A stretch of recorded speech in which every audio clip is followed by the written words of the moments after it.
शंकर जी के पास हम नहीं पहुंचते हम लोग। शंकर जी इतने पानी में डूबे हुए थे।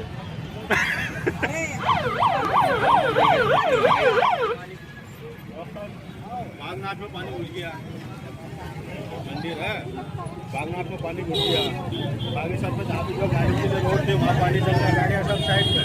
हल्द्वानी में बाइक भाई की जो एक लोटा मर नहीं गया।